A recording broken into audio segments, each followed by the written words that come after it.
कुछ लोग जो हैं वो सोचते हैं कि जो स्टॉपेज किया हमने, जो रुक गए हम, वो सही मायने में गलत था, वो गलत था। हाँ, नहीं रुकना चाहिए। युद्ध अंतिम उपाय होता है शांति का। अगर हम चाहते हैं कि युद्ध ना हो तो युद्ध के लिए तैयार रहना पड़ता है। लोग पी जाते समंदर खारा ना होता तो। अगर युद्ध इतना ही खराब था तो बांसुरी बजाने वाले कृष्ण कन्हैया कभी महाभारत होने नहीं देते। कुछ होते हैं यहाँ पे युद्ध रहना। हर भगवान को देखिएगा शांति के प्रतीक हैं, लेकिन सबके पास अपना हथियार है। करुणा से भरे हमारे बजरंगबली, लेकिन गदा साथ में रखते हैं। करुणा से भरे हुए, क्या नहीं मांगने पे देते हैं यहाँ पे।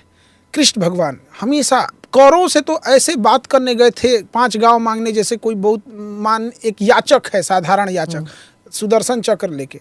तो युद्ध के लिए तैयार। ये राष्ट्रपिता हमारे गांधी जी थे जो नॉन वायलेंस के प्रतीक थे, तो फिर वो भी तो है ना। गांधी जी नॉन वायलेंस के पुजारी थे। उस समय देश आज़ाद नहीं था। संगठन को लंबे समय तक बचा के रखने के लिए एक जरूरी था, क्योंकि अंग्रेजों के पास हथियार इतने ज़्यादा थे कि संगठन बनाने में टाइम लगता है। अगर हम एक गर्म दल बनाते थे 10 साल में, वो 10 दिन में ख़त्म करके रख देते थे। जब लाशें गिरती थी तो लोगों का मोटिवेशन गिर जाता था। तो गांधी ने उस समय एक रास्ता निकाला कि अंग्रेजों के खिलाफ लड़ना भी है, संगठन भी मजबूत बना के रखना है, और साथ ही साथ क्या करना है, मोटिवेशन भी बना के रखना है। तो गांधी जी संगठित करते थे। इसी कांग्रेस से तो सुभाष चंद्र बोस निकले थे। सुब्री में तो नरम दल वाले थे, गरम दल थे। ये तो गांधी की दूरदर्शिता थी कि हमारा आंदोलन जिंदा रहेगा लंबे समय तक के लिए। वरना भगत सिंह की कौन इज्जत नहीं करता है, क्या सुभाष चंद्र की इज्जत कौन नहीं करता है, चंद्रशेखर आजाद जी की इज्जत कौन नहीं करता है। लेकिन गरम दल को दबाना आसान होता है, और एक कोई इंसान जाता है तो कई लोग उससे प्रेरित होकर और आते हैं, और उससे कई गुना ज़्यादा लोग थोड़ा सा कतराने लगते हैं।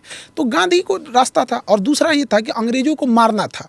तो जब कोई मरीज बीमार होता है तो उसे टैबलेट भी दिया जाता है, इंजेक्शन भी दिया जाता है। तो भगत सिंह इंजेक्शन थे, गांधी जी टैबलेट थे।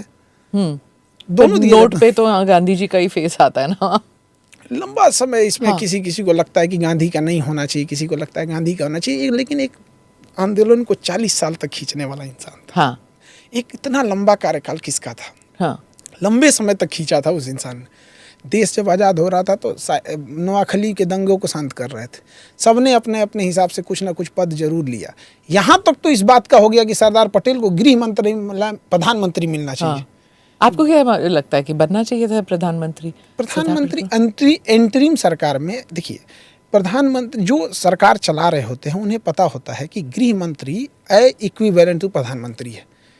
गृह मंत्रालय के पास सारा होम चीज की पावर रहती है वहाँ पे। इलेक्शन होता है इंडिया में 1951 में, और सरदार पटेल जी की आकस्मिक मृत्यु होती है 1950 में।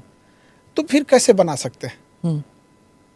जब आप कोई इंसान इलेक्शन से पहले ही मर जाते हैं। तो अब कुछ लोग का कहना है कि नहीं, जो एंट्रीम गवर्नमेंट थी 3 साल की ना, उसमें क्या कर लेते? लॉर्ड माउंटबेटन बैठा हुआ था, आपका सेनापति नहीं था। आप प्रधानमंत्री बन के ही क्या कर लेते? जब सेनापति आपके जनरल बूचर था सेनापति। 1948 की लड़ाई में क्या हुआ? जनरल बूचर ने सेना ही नहीं भेजा। तो क्या कर लेते? तो बस ये है कि हम किसी को पसंद करते हैं, उसके अंत में हम किसी को गाली दे देंगे। ये नहीं तो हमें सरदार पटेल और जवाहरलाल नेहरू में, हम अभी भी कहते हैं कि जितना योग्यता और दूरदर्शिता सरदार पटेल में थी, बहुत अतुलनीय थी। लेकिन इसका मतलब ये नहीं कि हम उनके वजह से हम किसी को नीचा दिखाने लगे। जब हम बच्चे थे ना, तो गांधी जी के बारे में या फिर नेहरू जी के बारे में कोई दूसरे विचार नहीं हो सकते। एक ही था कि देवर आर हीरोज।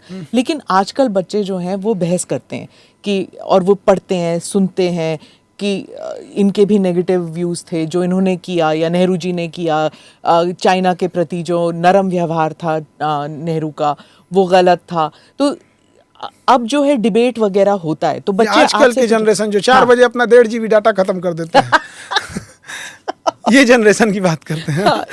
जो हफ्ते में कोई काम नहीं करते फिर भी संडे को आराम देखते रहते हैं। हाँ, संडे को भी आराम करते हैं। मतलब हफ्ते में कोई काम नहीं करना है, संडे को भी आराम करना है, रेस्ट डे। ये जनरेशन जो आज अपने मुखिया के खिलाफ आवाज नहीं उठाता, आज का जनरेशन, इसके सामने एक नॉर्मल 2 कौड़ी का ठेकेदार घटिया मसाला डाल के नालियां बना देता है, जिसका ढक्कन टूट जाता है। ये उसके खिलाफ आवाज न उठाने वाली जनरेशन गांधी पे आवाज उठाती है, जो गुलामी में महारानी से लड़ गया था, जो अपने विधायक से नहीं लड़ सकता है, बिना पैसा खिलाए प्रधानमंत्री आवास योजना से घर नहीं बनवा सकता है, वो आवाज़ उठाता है गांधी सही थे या गलत थे।